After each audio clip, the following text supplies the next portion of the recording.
শ্রীমদ্ ভাগবত, যে শ্রীমদ্ ভাগবত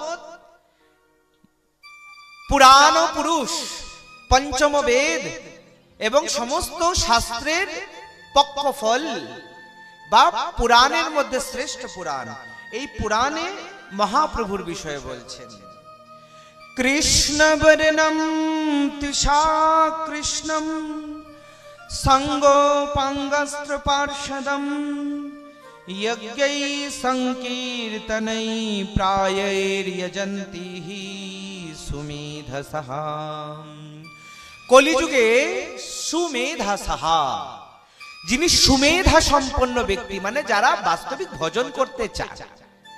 কেউ যেমন অনেকে আমাদের কাছ থেকেও আসেন দীক্ষা নিতে, দীক্ষা একটা পেয়ে যান, তারপরে গুরু দক্ষিণে শিষ্য পশ্চিমে, দেখা সাক্ষাৎ নেই, দেহ শুদ্ধ হলো, কান শুদ্ধ হলো।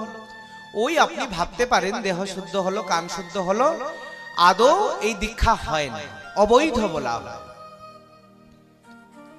যদি গুরু শিষ্যের মিল থাকলো না, গুরুর কথায় আপনাকে পরিবর্তন করার প্রয়াস করলেন না, দীক্ষা বা কি, ভগবান স্বয়ং আপনাকে রক্ষা করবেন না।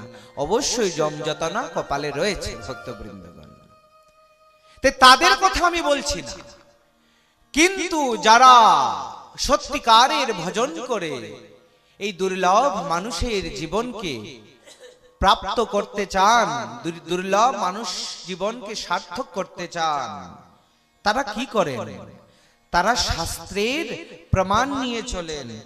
এই সমস্ত সুমেধা সম্পন্ন ব্যক্তির জন্য, এই সুমেধা সম্পন্ন ব্যাসদেবী উচ্চারণ করছেন, আমি করছি না। ব্যাসদেব বলছেন যারা সুমেধা সম্পন্ন ব্যক্তি, তারা কৃষ্ণ বর্ণম তৃষা কৃষ্ণম সাঙ্গোপাঙ্গস্ত্র পার্ষদম যজ্ঞৈ সংকীর্তनै প্রায়ৈর্যজন্তি সুমেধাসঃ। সুমেধা সম্পন্ন ব্যক্তিগণ কৃষ্ণ বর্ণম, অকৃষ্ণম মানে গৌর, কৃষ্ণের উল্টো কি? কৃষ্ণ মানে মেঘবর্ণ, কালো বর্ণ, তার উল্টো হচ্ছে রাধারানীর রং সোনার মতো, গৌরবর্ণ, কাঁচা হলুদের ন্যায়, কাঁচা সোনার মতো।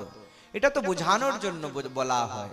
শ্রী রামচন্দ্রের দুর্বাদল শ্যাম, শ্রীকৃষ্ণচন্দ্রের ঘনশ্যাম এবং শ্রীমন মহাপ্রভুর কাঁচা সোনা, এই তিনটি দৃষ্টান্ত বোঝানোর জন্য।